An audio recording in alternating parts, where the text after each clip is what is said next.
His fiancée is now incarcerated. His ex-wife has taken over his land. Matt Roloff will soon lose his boys permanently. Matt held a family gathering in a last-ditch attempt to save his reputation. Hoping his boys would comply, he believed he could play the victim for one final time. He was mistaken. Instead, he received an intervention from hell that caused years of betrayal and silence to finally blow out. Zach brought receipts, but Jeremy's last, terrifying command that decided Matt's doom. This is the tale of the encounter that permanently destroyed the Roloff family. I need you to click like before we open this private meeting and reveal the damaging audio leaks and insider information that have the network in a panic. We are revealing the reality that the production crew is afraid to broadcast. Please hit subscribe and enable notifications if you want us to continue searching through the Roloff files and providing you with the updates they would prefer you not to see. You want to avoid missing what follows? Here, the context is crucial. Insiders in Hillsborough have been speculating and reporting that Matt Roloff has been surrounded by walls for months. According to the story we're hearing, Matt is now totally alone due to Caryn Chandler's unexpected legal issues and accusations of financial misconduct involving agricultural holdings. The farm's power couple has been destroyed since Caryn is currently in federal detention pending a hearing. However, ever the strategist, Matt saw a certain type of crisis. There was no family emergency that he could discern. He witnessed a PR disaster. According to sources, Matt's greatest concern was not Caryn's imprisonment, but rather the breakdown of his idealized grandfather image. The Roloff brand would be poisonous if people found out he was involved in the purported financial schemes. He required a shield. He required a picture. Jeremy and Zach were essential to him. This meeting was set up using traditional manipulation, according to insiders. Matt texted Jeremy and Zach in bulk. Tuesday evening. The message was brief, well-planned, and meant to make them feel something. It was an example of guilt tripping with the words, "We need to talk for the grandkids. I can't do this alone anymore, please." He wasn't pleading for pardon. He implied that they were harming the heritage of their own children if they failed. To appear, a neutral venue was selected, a private room at a Hillsborough restaurant, far from the TLC camera's prying eyes. Matt was aware that if this boys refused to show up for the meeting on the farm isn't neutral anymore. They see it as a crime scene. The appearance of a peace accord was provided by a restaurant. However, this is where Matt made a mistake. He thought Jeremy and Zach were there to listen. He believed that they were coming to be wooed, or at the very least, coerced into a truce. In the story, while he was the patriarch with the purse strings, he was using outdated software. He was unaware that Zach and Jeremy had been conversing. The brothers were no longer competitors for the property for the first time in years. In truth, they were allies. They consented to the meeting in order to deliver a message rather than to assist Matt. Although they arrived separately, they had the same mindset. Negotiation was not their purpose. Their purpose was to bring charges. The restaurant's ambience was described as cold by witnesses, in sharp contrast to his typically pristine appearance. Matt was said to have arrived 20 minutes early and looked unkempt. He obtained the gentleman's agreement by ordering a bottle of wine in the secret backroom. Zach didn't even glance at his father as he entered. The far end of the table was where he sat. Moments afterward, Jeremy showed in wearing a dapper blazer and exuding a more corporate liquidator than son-loving manner. No hugs were given. No niceties were exchanged. Jeremy merely motioned for Matt to sit down when he attempted to get up to greet them. Before a word was exchanged, the balance of power had changed. Matt began the meeting with the anticipated approach. He immediately went for the victim card. Matt said, "I know things have gotten out of hand. I know you're angry, but you have to understand.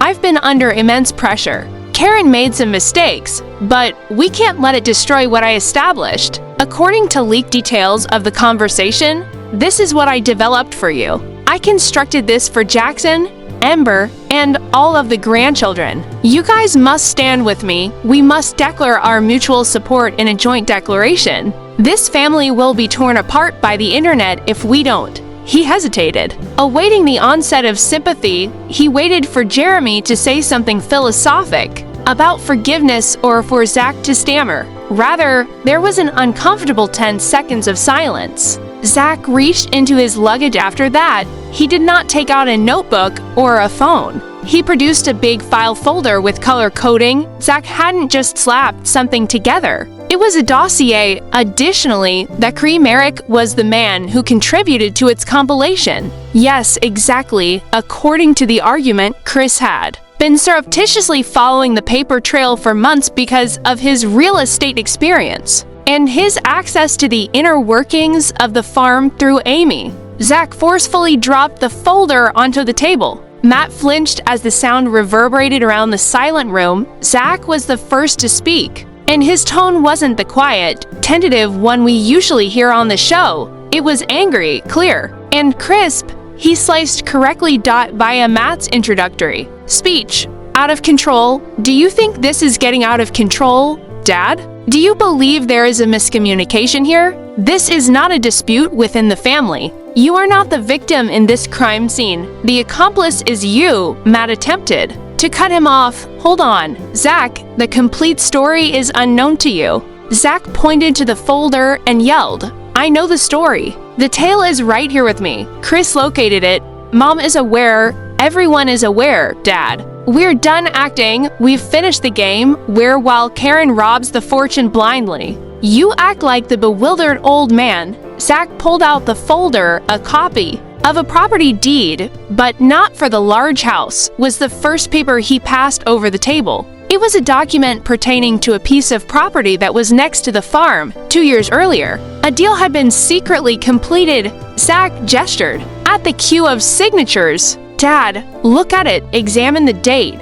Mom's signature is that, however. Mom was spending the weekend with relatives in Michigan. We looked at her flight documents. This was not signed by her before the divorce settlement was finalized. You forged her signature in order to transfer assets into that Nevada shell corporation, according to reports. Matt's face turned pale. He stumbled. It was a clerical mistake. Caryn was in charge of the paperwork. I simply quit. Zach screamed. Give up blaming Caryn for everything. The check was signed by you. Take a look at the next page. Zach turned the page. In Nevada. This is an LLC, Roloff International Tactics. The corporation was disbanded 5 years ago, as you informed us. You glanced? You informed me you didn't have the liquidity because that company was no longer in business. When I wanted to purchase the north side, however, it is active here. Examine the transaction history as well. Zach traced a line of numerals with his finger, $10,000, $20,000, and $50,000. This account receives monthly payments from the pumpkin patch proceeds, which are subsequently transferred to a personal account in Caryn's son's name. Dad, you weren't putting money aside for the farm. Profits were being skimmed by you. You were stealing from the very company you claimed I lacked the skills to manage. The room was thick with the allegation. It was no longer just poor parenting. This had to do with fraud. Zach was building a case that might throw Matt in the cage with Caryn in addition to ruining his reputation. Matt made an effort to rally. In an attempt to find the sensible brother, he turned to Jeremy. You understand. Business, you understand that sometimes you have to move money around. Matt and Jeremy begged. Tax planning is legal.